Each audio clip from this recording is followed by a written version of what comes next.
Hello and welcome to Never Seen It, a podcast about movies where one or both of us haven't seen it. It's true. Hi, Betsy. Hi, Trent. This is going to be a little different this time. If you haven't seen the title of the podcast, which, what are you even doing? You will notice the movie Avatar was not nominated for Best Picture in 2021. It's true. So we are taking a small pause. A detour, if you will. A small detour, because not all the films for Best Picture are readily available at this particular moment. Yeah. So we thought we'd shift a little bit and give you a taste of what we kind of want the rest of this podcast to look like when it's not Oscar season. Yeah.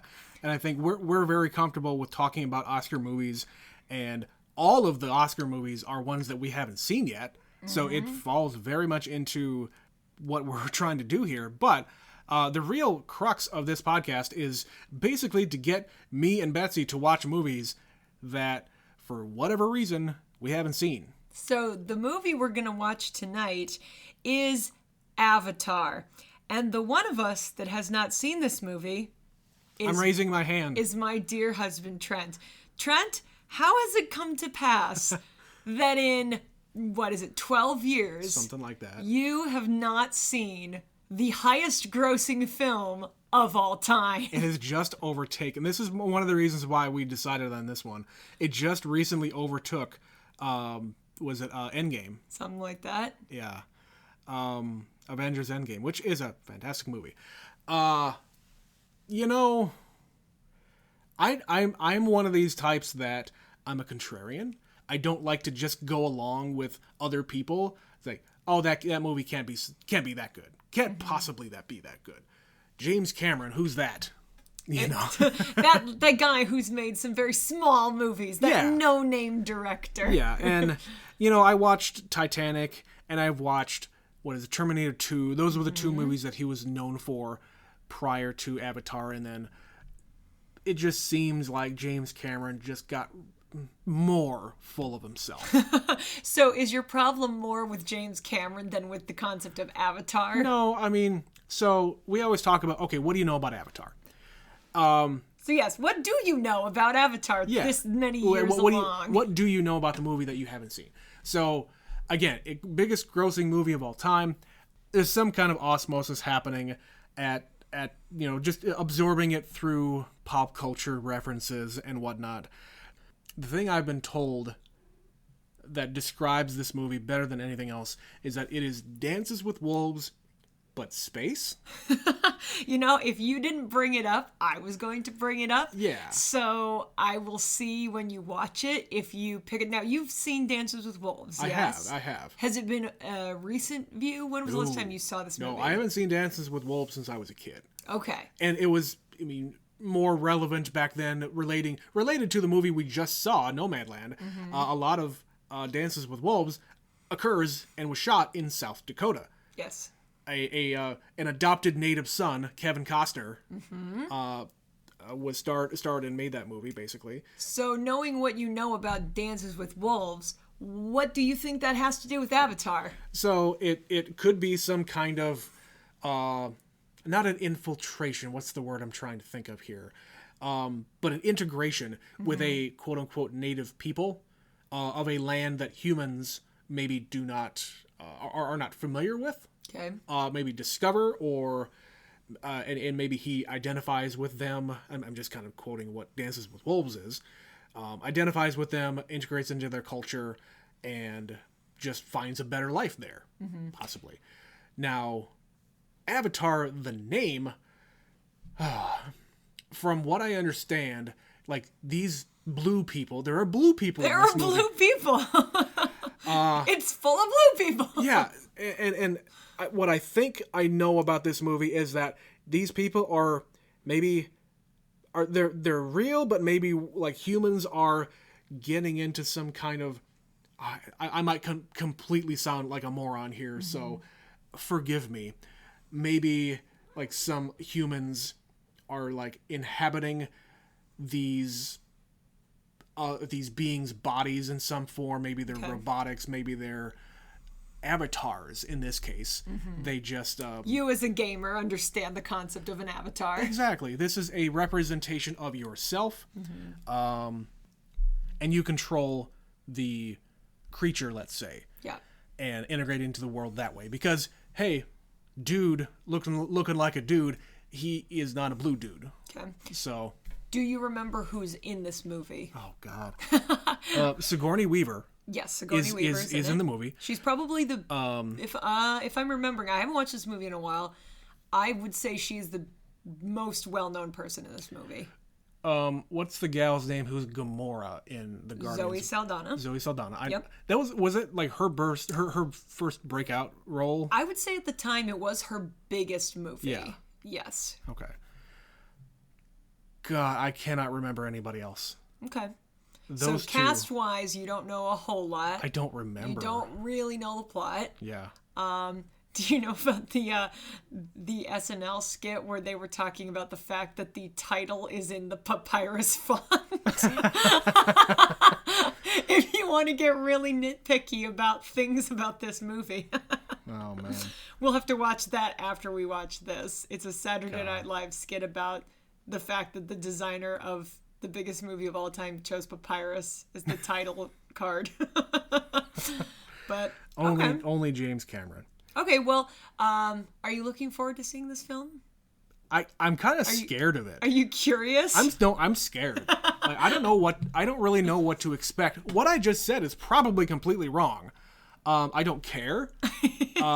This is what you've picked up on. Is there any specific thing that you have heard? No.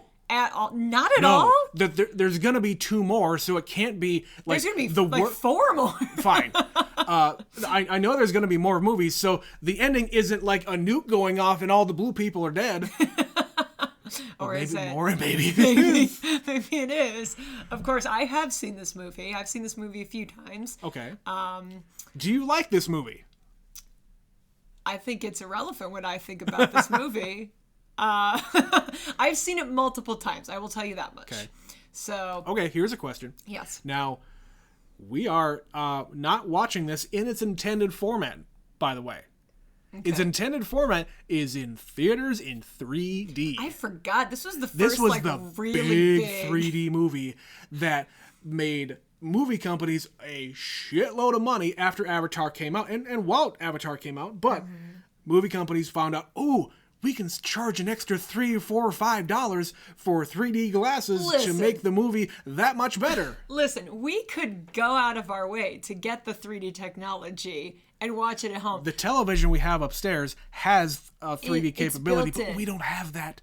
We don't have the Blu-ray. I don't really need it because 3D makes me sick.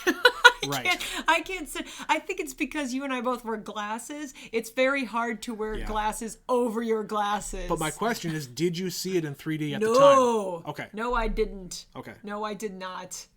But I guess we're gonna watch it the old-fashioned way, as it were. So, all right. Well, there you go. That's what we know about what Trent thinks he knows about Avatar. Yes. We are gonna go away now, and we're going to watch for the very first time for Trent the 2009 highest-grossing movie of all time that somehow he hasn't seen, the James Cameron film Classic Avatar. All right. We'll be right back.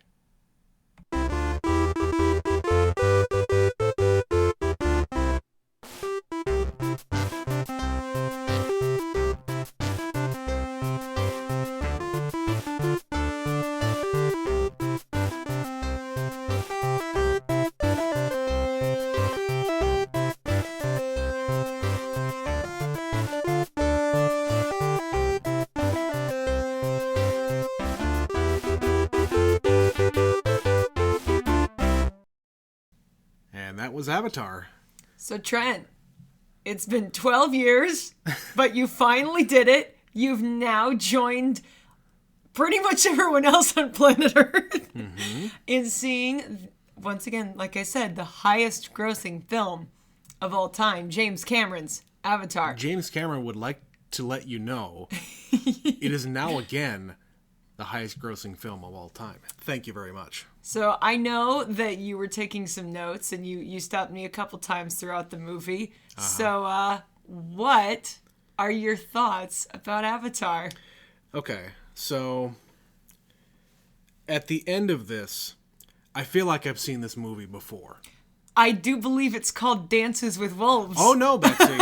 Oh no, Betsy. Oh no? Oh no. Is it Fern Gully? It is. Okay, in my notes, I said it is equal parts Dances with Wolves, Fern Gully, The Matrix, Okay. How to Train Your Dragon, Okay. which a movie I've never seen, but I know what it's about, and Return of the Jedi. Return of the Jedi. Yeah. Hang on, I'm going to have to think. You want to give me a little context for that? Because it's not immediately coming What to me. happens at the end of Return of the Jedi? Okay, when we're on the moon of Endor, the Yub forest nub. moon. Yub nub. Dum-ba-dum-ba-dum. My favorite part Yes. in all of Star Wars. It's all of the semi-harmless natives coming together to defeat a more technologically advanced invader. Beating the machines with literal rocks. Exactly. Yeah, I get that. It's all of those movies in one. Yes. Yeah. Yes.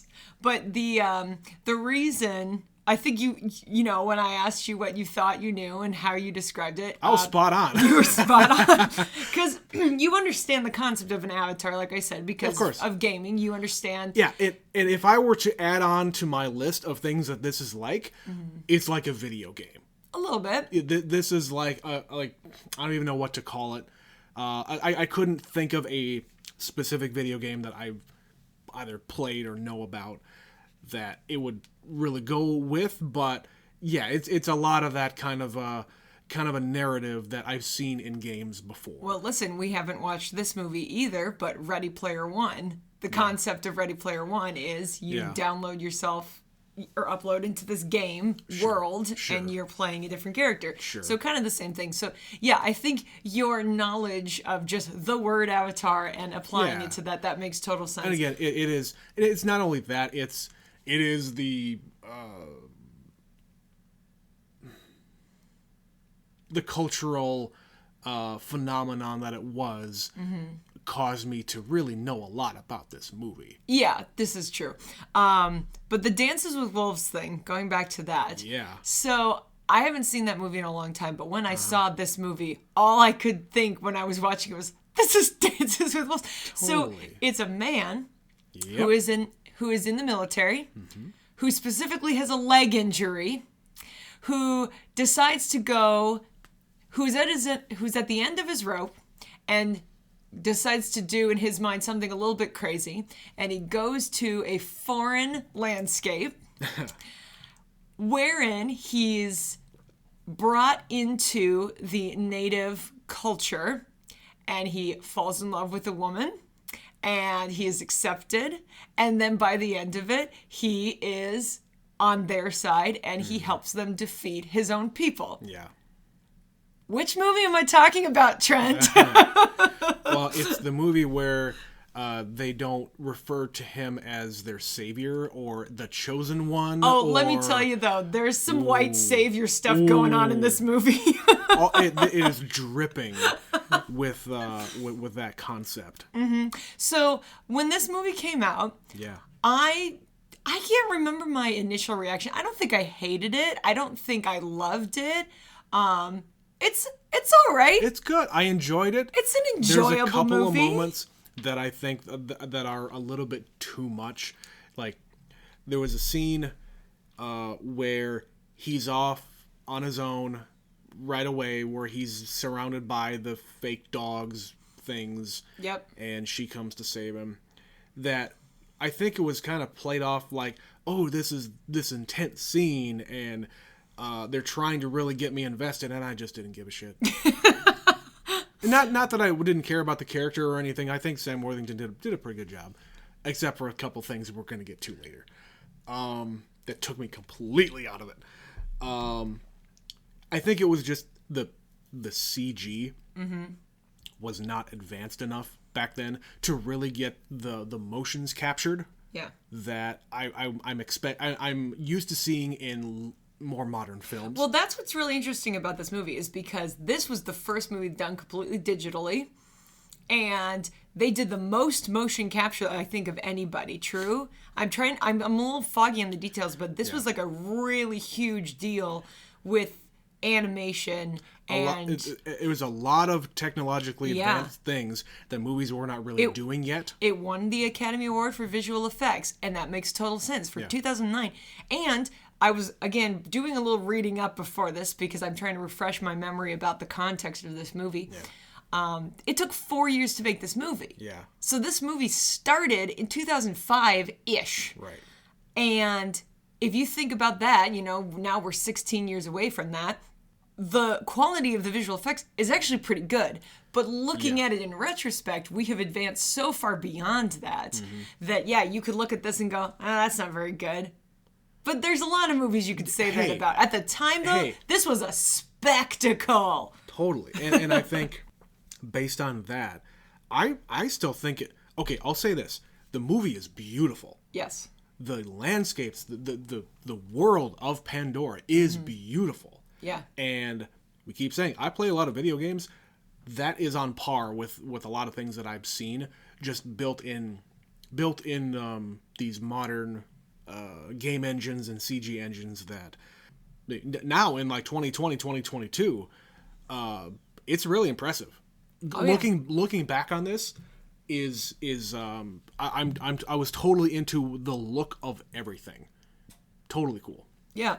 And they've since opened a Disney where they actually have a Pandora section to the theme park. Have you heard about this? I haven't. Is it a VR thing? No, it's actually they have giant trees and floating mountains and waterfalls, and it's like a forest. Cool. I think it's a Disney. I'm not 100%. Universal Studios. Somebody out there knows what I'm talking about. But yeah, it only recently opened up a couple years ago. Yeah. But the world itself, it's very much, it is a forest planet. It is a forest world. Everything is glowing. Yeah. Everything is very spiritual and connected to nature. Yeah, and sticking on the visuals here, there was a scene where it was at night. I don't know if it was the same night scene that I just mentioned, but it was a scene at night where everything was lighting up and glowing and looked really cool. Luminescent. Yeah. Everything is bioluminescent. Right, and that's the word I'm searching for. Yes, everybody, when they walk, the path lights up for them. Anytime you touch something. Yeah. He touches those little mushroom type paths, and he's just a child smacking things around. And it goes with his character. She's calling him a baby at the very beginning. You don't know anything. Yeah. And he's just acting like a child. But you know what? I would probably have the same kind of reaction if I was in a world like that and everything was brand new. Yeah. So. Yeah. One of the things I kind of forgot, because again, I haven't watched this movie in many years, certainly since before you and I were together. Yeah. I kind of forgot that they motion captured their faces for the actual avatars. Yep. So, Sam Worthington, he's got kind of a nondescript face. He's just sort of, a dude. He's just a dude. And especially at that time, nobody knew who Sam Worthington was. And so his avatar is just the guy on the poster, But then seeing Sigourney Weaver as an avatar, it's oh yeah, no, that's Sigourney Weaver. Yeah. I hadn't really thought that much about it. And Zoe Saldana too. Yeah. Well, and that we had talked about this before the movie started. This was kind of her big breakout role. And you don't see her.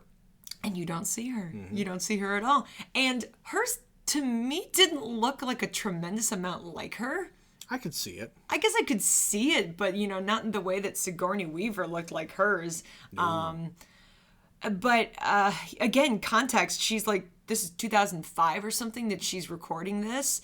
And I've heard this before. They basically left it up to her to develop her character because she is the main character of this tribe. And she has the most lines, and she has to speak this language and represent this entire culture. So she basically got to invent it. So she sort of decided what she wanted the accent and the character to be, and they built the rest of the tribe, the rest of the language around her. Huh. Yeah.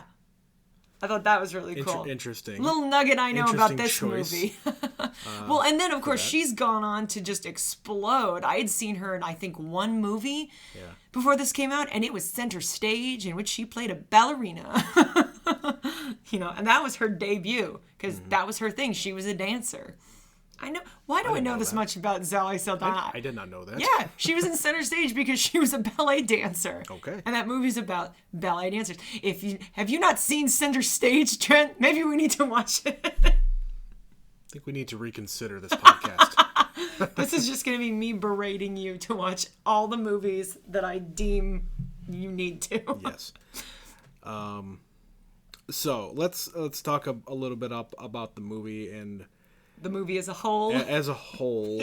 So looking at my notes here, there's a scene towards the beginning where, okay, guys, this was very much a 3D movie. If I could put an echo on my voice, I would have right there. But you can see the things that were going that were meant to. You can always tell when a movie is 3D and they're trying to throw things at your face, at the screen, and it's a little silly. Everybody's got to admit, if you've gone to a 3D movie, it's like I can touch you. Yeah, I go back to the movie Gravity, where there's a scene where like she's in space and she has like a little bolt that she loses. This is like right at the beginning, Yeah, she loses a bolt and it goes almost to the camera and like her hand goes out there and grabs it. Yep. It's like, come on. There's a scene where they're running towards the camera. He's being chased by that animal near the beginning of the movie. And it's like, come on, guys. Well, I understand what you're trying to do here, but it's a little much. The first shot of the movie when he's in space and he wakes up from cryosleep. Yeah, there's a little and there's bit like of condensation inside the chamber, and it's like floating on the screen. And you went, "Oh yeah, this is 3D." It's too much. Like it doesn't need that. Yeah. I'll say one more thing to that. If there's anything that dates this movie, it is that. Stuff like that. It is stuff like that. Because we, as a movie-going audience, have moved on from 3D. Yeah, it just doesn't exist anymore. Yeah, we had a lot of 3D after this. It was like every single movie. Some movies were adapted into 3D. Like, oh, come and see Jaws in 3D. Why? There was a Jaws 3D back in the day. Okay, yes, but they took like Star Wars Episode 1. Yeah, stuff. And they were going to have the entire 6-movie series redone in 3D and put them all out in theaters. No, don't do it. They did one and it bombed. Yeah. No one cares. No. And by the time they got it together, the fad was dying. And so now we're not worrying about that. We don't do that anymore. Exactly. Just make good food. Just make good movies. You don't need gimmicks. Like, I hate gimmicky movies like that. Yeah. Like I said, that the one thing that I did not like about this movie was that from a filmmaking perspective. Yeah. There's a few other things. It kind of beats you over the head a little bit. Yeah, there are a few other things that I pointed out here. Okay, going back to the whole Dances with Wolves thing. Dances with Wolves is a whole nother white savior kind of a thing. Yeah. Where it's Native Americans. Now, granted, there were actual Native Americans in that movie. There are in Dances with Wolves, you mean? Yes. Well, there are actual Native Americans in this movie, too. Okay, fine. But, come on, guys. They went a little bit too far with his avatar. Right out the gate, he had the long braid, the long braided hair. The entire look of the war paint, the whooping and the hollering when they're okay. In 2021, that doesn't really hang. Maybe in 2008, people looked past it, but still, hey, it's a little bit much. The actors who were voicing the members of this clan were both Native American and African American. So you've got two minorities. One voice I recognize almost immediately. Because I pointed her out, but you would have got did. there anyway. I got it pretty much right away before you even said it was CCH Pounder, who is in one of my favorite shows of all time, The Shield. And she is a badass in that show. I love her in that show. Yep. But yeah, so you've got this whole sea of actors who are minority actors, and then you've got this Australian dude leading the pack, saving them all. And nobody could tell that he was Australian, right, guys? Oh, no, you know what's funny? The first couple times I watched this movie, I never picked up on it. And this time, it was so painful. Oh. There were times where he's just like, sometimes you gotta do something crazy. It's like so bad. And I even said during the watch, when we were watching this movie out loud, I said, you didn't want another take on that? You didn't want to do, hey, let's get Sam's vocal coach in here and help him out a little bit with these lines. Listen, let's be fair. He was pretty good the majority of the movie. Yes. The majority of the movie. And they cast him intentionally. He was an unknown actor to Americans because they wanted the audience to identify with him as an everyman. Yeah. And you can't do that if you have some mega star. He was a fresh face. Yeah. And that is a tried and true method of getting the audience invested. They did it with Star Wars. Yeah. Okay? They did it with the original Star Wars, and they have done it with Star Wars in You just want to talk about years. Star Wars this whole show. Hey, it was one of the movies on my list here. Fair enough. But they cast unknown actors in these roles, and they put like one or two very, very known people. Yeah. Alec Guinness was very known to people at that time. It gave the movie gravitas. Yeah, this movie, you got Sigourney Weaver. Sigourney Weaver. Who's awesome in this movie. Yeah. Okay. Yeah. If you want to go on From the get-go, she gets out of the pod and says, "Where's my cigarette?" Does anyone see a problem with this? What's missing here? But getting back to Sam Worthington. So, yeah, he's this everyman. He really, for the majority of the movie, his American accent is pretty good. Yeah. But when he slips really badly. And I never noticed it the other times I've watched this, but this time it really bothered me. And I even said, like the second time it happened, the second time he slipped, I said, is Sam Worthington Australian? He is. Yeah. Well, and what was interesting to me was how after this movie came out, it's the biggest thing ever. People were trying to make Sam Worthington happen. He was in this, and he was in a Terminator movie, and he was in Clash of the Titans, and he was in Man on the Ledge. And all these other movies that studios really wanted to become a big thing. Oh, they wanted to make Sam Worthington happen. Yeah. And I don't They wanted to make him another Harrison Ford. I guess. Yeah. I don't know what they wanted to make him, but it didn't work. Yeah. And when was the last time you heard of him? Yeah, I looked him up after the movie, and it's like, I haven't seen any of these movies. Nope. He is not a household name. No. I knew the name Sam Worthington before I started watching this, and I looked him up even during the movie to see who that was. It's like, oh, that's him? Oh, okay. I know that name. Yeah. Well, what I'll be interested to see, because we touched on it earlier, they are making, or planning to make at least, 4 sequels to this movie. One of them has filmed already. I think it's done. Okay? So this movie is coming out soon.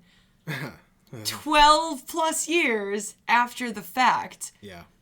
So we're jumping around a little bit, but because I'm thinking of it, you've now watched this movie 12 years after the fact and said what you've just said about this movie. Uh-huh. How do you feel about a potential sequel? What do you think they're gonna do with that? I was kind of thinking about that towards the end, as they were racing towards the end. Mm-hmm. How do they end this, for one? And number 2, what's the sequel? Yeah. Because there will be sequels. Eventually. What do you do with that? Mm-hmm. Do you bring in other humans? Is it just the continuing adventures of the Na'vi? Yeah. What's going on here? Who's the new antagonist? Yep, they kill off the main antagonist in this one. The main scientist is gone. They're still on the planet, but all the Giovanni humans have Ribisi left, is save still a a handful. threat. Yes. Giovanni Ribisi is still a threat.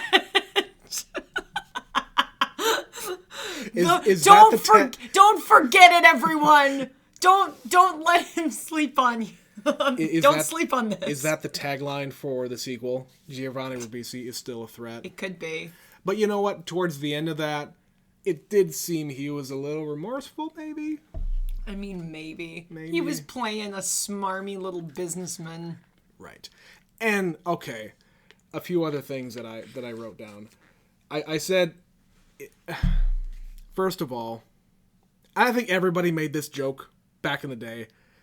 Unobtainium is comically stupid. As a name. That is a terrible name. Why Why do they call it that, Trent? Is it because you can't obtain it? I have my hand on my face. You're not wrong. That there is some comically bad writing in this movie.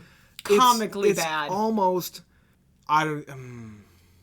You can't even put into words how bad it is. It's not bad. It's just lazy and easy. Yeah, I suppose. I kind of knew what was going to happen before it happened. There's a lot of walking cliches in this movie. Yeah. Like all of the military guys like making fun of... He gets off the plane in his wheelchair and they're like, oh, look at Meals for Wheels over here, whatever they called him.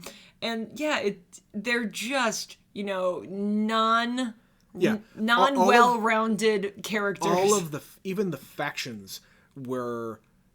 Yeah, everything was just a little bit too on the nose. Yeah. For my taste, the businessman was going to do this. The military guy is doing this. The scientists don't want a Marine. They want a scientist. Yeah, and the scientists but were okay, over here. he's all right. I guess he's all right, but he is like the cross section of all three groups, and everybody's trying to use him for their own gains, but he's not really down for any of that. Yeah. But he is to some extent. Now, I did say one more thing. I don't blame Jake for telling the military dudes the structural layout of the tree. He's a Marine. Yeah. Marine's gonna do his job. He's gonna follow orders. So I don't blame him for doing any of that. And I think at the end of the movie, at the end of the day, he is very much, you know what? I was the one who helped make this happen. I was the one who came in here following orders, but you know what? Screw that. I'm gonna go against what I'm here to do. I'm gonna help out. Well, yeah, because and in the end, of the three groups that are vying for his help, he doesn't do it for any of them. He does it for the Na'vi. Mm-hmm. He ends up joining the fourth group. Yep. Yeah. Well, yeah, and it would have happened if he helped them or not. If he had never become part of the group, if he didn't become understanding of their ways, and they still would have come and smashed down their tree and ruined the tribe and the establishment and all that. The only reason this whole mission was a thing was because Giovanni Ribisi. He is still a threat. He is still a threat, guys. He is trying to please the shareholders of the company that they are working for, that are probably funding this whole thing. They don't want to see a bunch of dead natives on the news or whatever it is in this future world. Mm-hmm. They don't want to see a bunch of that because that drives down morale and possibly down the stock price. But in the end, they're going to get their damn stones no matter what happens. No. And this mission probably wouldn't have been a thing except for... It certainly wouldn't have gone down the way it did if Jake's brother didn't he got shot? They kind of gloss over his brother dying. I think he got mugged He got mugged and he got killed. Yeah. Mugged, shot, and taken for the paper in his wallet. Yeah. Is how it's told. What do you think of the science in the movie? So, like, they kind of, again, they sort of just, like, in the front, it's very heavy loaded. Over. It's heavy loaded on the front end, trying to explain how this all works and where they are and what they're doing. And so, it's a biological, like, gene splicing kind of thing. So, they grow, I wanted to talk about this. They grow the avatar using DNA from the native population and of the person who's going to be driving this avatar. Yeah, not just human DNA in general, but DNA of a person, a real life person. And I assume that it takes as long for this creature, this avatar, to come into being as it does for them to get to the planet, or at least a very long time and a lot of money. I think they said it was 6 years. It takes 6 years to get there. Yeah, or just about. Yeah. But his avatar was already a thing, I guess, maybe, because his brother... Yeah, so it's actually his brother's, Yeah. but because they have identical DNA, he's able to drive brother. it. Yes. Yeah. Yes. How convenient. Since it's his twin brother, and that sets up the whole plot of the movie. Yeah, so I thought that was an interesting thing. It's a great way to get around, well, how the hell did we manage this? Mm-hmm. And you're able to wirelessly control this being from anywhere on that planet. Yep. That's, again, very convenient. Through genetics and... Technology. Neurotransmitters or something. Yeah. Which is where the whole Matrix thing comes in.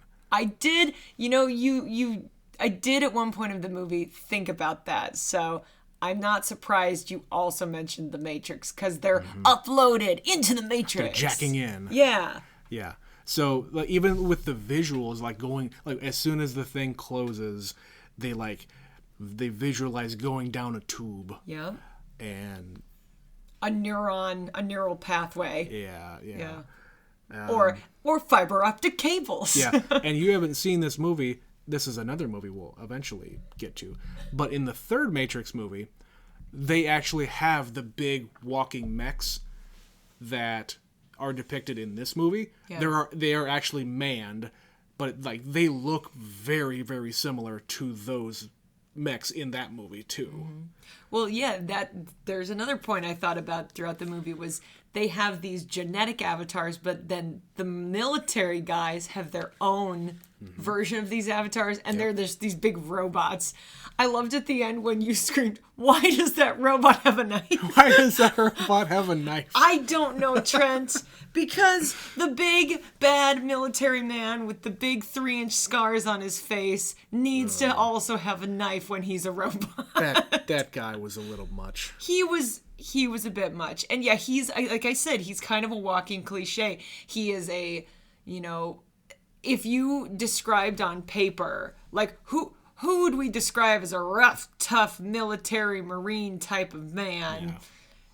And take away all of his humanity and all of these things. Like, at the end of the movie, I was thinking about this. Their plan of attack is, we are going to blow up their most sacred thing. That is, like, rule number 1 of, like, the rules of Warcraft. Like, in real-life war, you don't do that. Yeah. That's, like, a big no-no. You don't get to blow up their most important places. Yes, it will hurt them.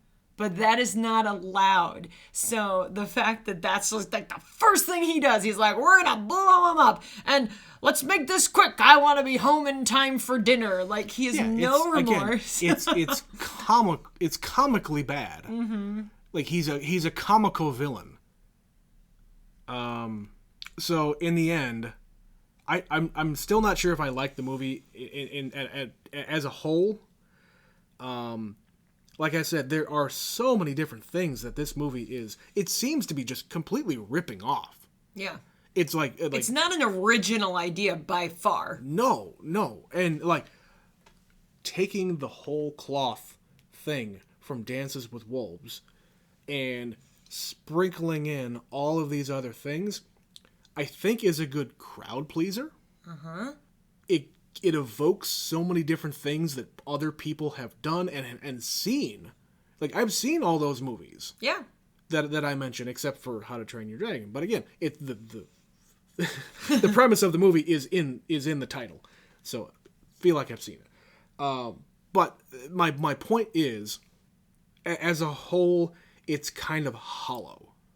Yeah. It's a lot of flash and not a lot of substance. Yeah, and I think the flash is where it's at its best.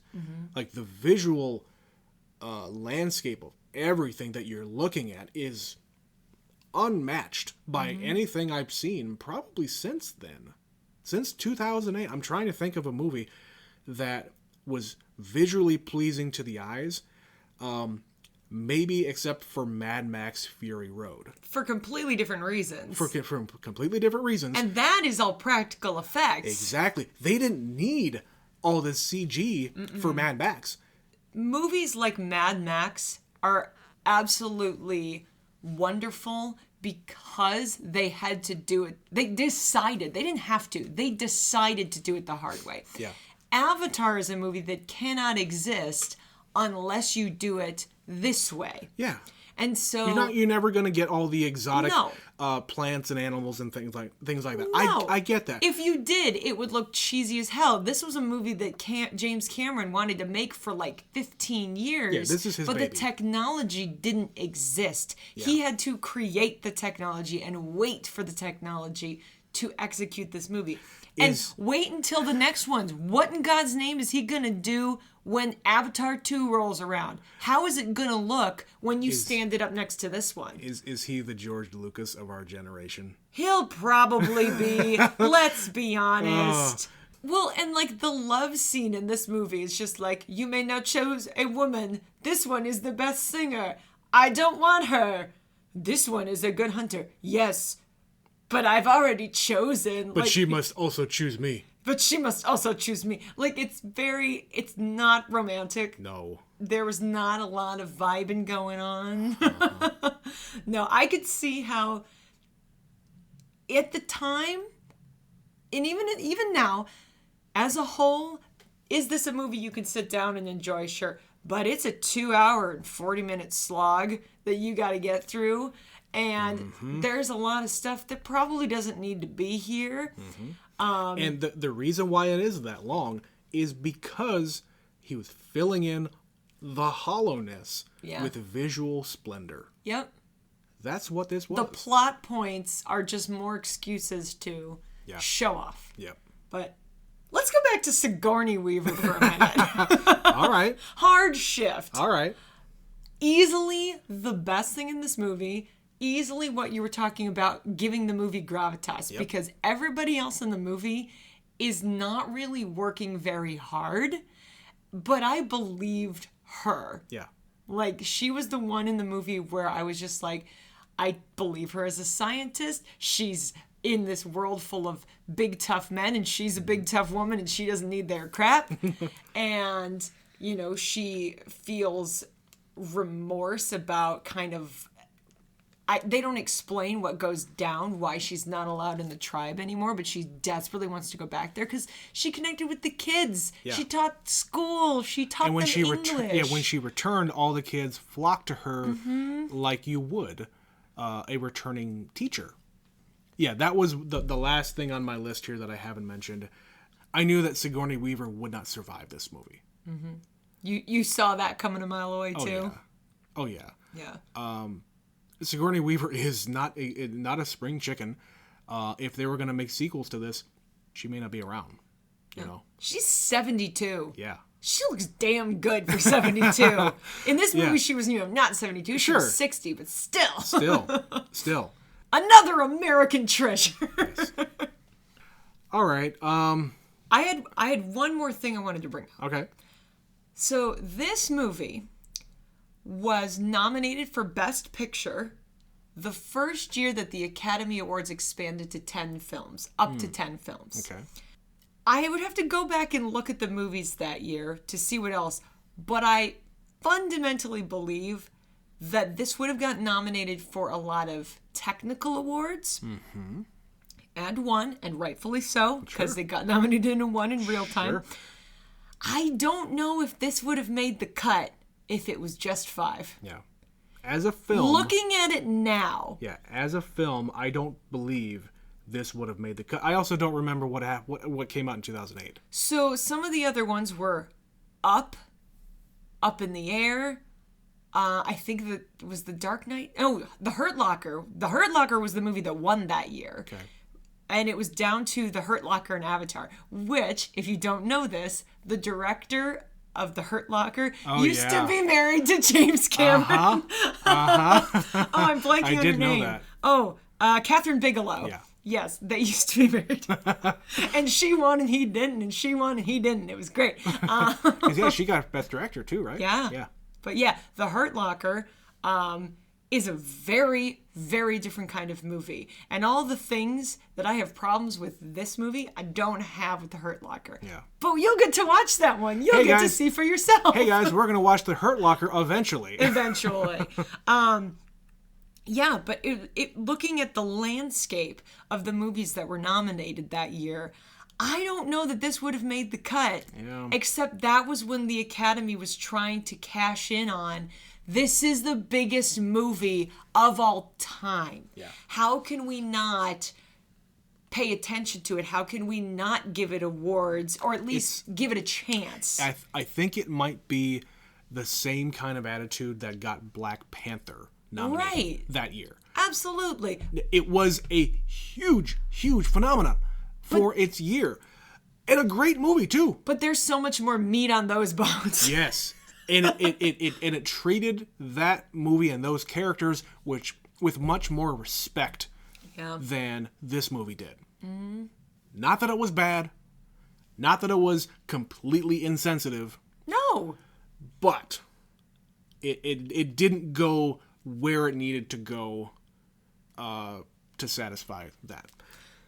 I genuinely want to go back now and watch some other James Cameron movies that he has written and directed. Or There aren't many. There aren't many. Or at least written. Because it's like, is Titanic a terrible movie? Ooh. That's a question. I'm going to quote you on that, Betsy. Don't tell 12-year-old me I said that, because I had a lot of feelings as a tween, and I think I saw that movie at least 3 times in the theater, and I know that there are definitely some scenes that come to mind that are problematic, but overall, I'm concerned. I'm concerned the Titanic is also not as good as I used to think, because I thought this movie was pretty good. Yeah. And then this time I didn't think it was as good. So. And Titanic, yet another movie that was a gigantic undertaking. Yeah. For a studio. Spectacle. Yes. Now it's not all like visual effects and visual splendor. But it is. But it's a different kind. Yeah. It's more believable. He was doing something that had never been done before, and he wanted to be the one to do it. Which is why I said at the very beginning of this whole thing, James Cameron is full of himself. And the more time that has gone on, and the more rope that the studios continue to give him, because he's made them so much money. He's been to the bottom of the ocean, Trent. He's made them so much money all these years later that they're just going to let him do what he wants. And when you let somebody like that, a creative person, just do what they want and give them unlimited money, they go a little crazy. George Lucas. What? Sorry. Had to clear my throat there. Yeah. Good on you. So yeah, that's my thoughts about Avatar. So would you watch Avatar again? Do you think this is a film that maybe will be revisited once upon a time? It's possible. Again, I go back to the fact that I feel like I've already seen the movie. Mm-hmm. To some extent, to combine the movies that I've already seen that are very, very similar, and with this movie and the cultural phenomenon that it was back in the day, I could have filled in the blanks by minute 20. Yeah. Well, you already kind of summarized it without knowing a thing about it. Yeah. So that should tell you everything you need to know. The stuff I didn't know, what I didn't know was what they explained in the exposition. Here's where we are, here's why we're here, here's why you, the main character, are here. This is how we interact with the natives. Mm-hmm. That's enough. I can fill in the blanks from there. But then again, I've also seen a lot of movies, and movies much more impress me if I can't do that.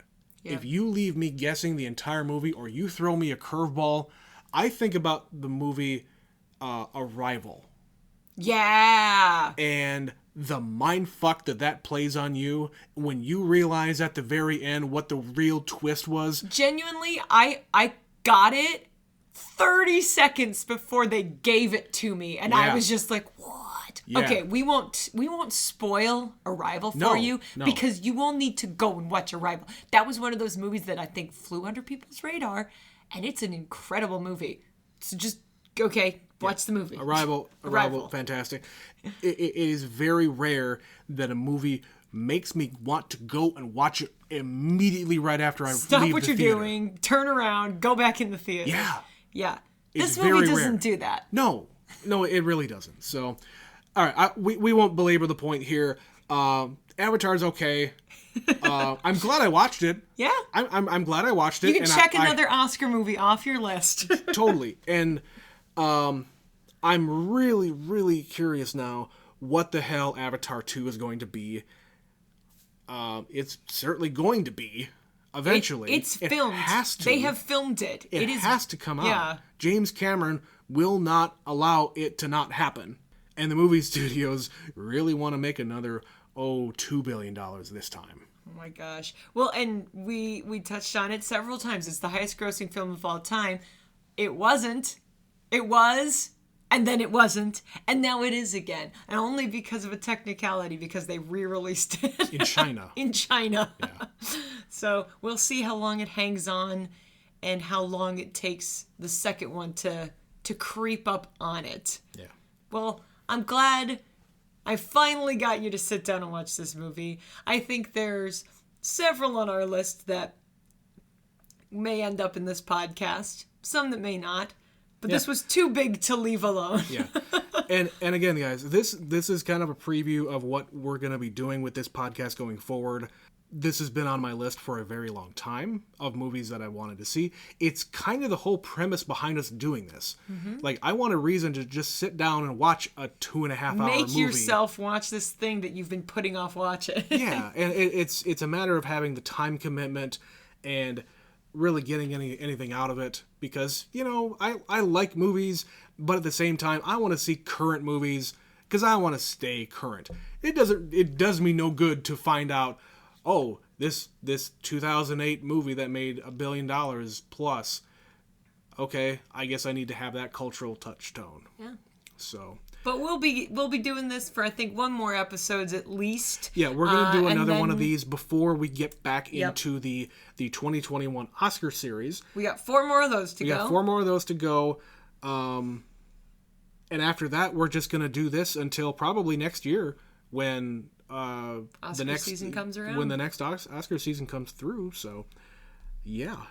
But yeah, if you want to contact us, we have a Twitter page. It is at neverseenit_pod, or you can email us at neverseenitpod@gmail.com. But yeah, until next time, I've been your host, Trent, and Betsy. You're the host now, huh? You cut me off. I was gonna say my co-host, That's Betsy, me, my wife, whom I love. Aw, thanks, honey. Yeah, I love you too. I love you. But yeah, until next time, this has been Never Seen It. We'll catch you next time. Bye.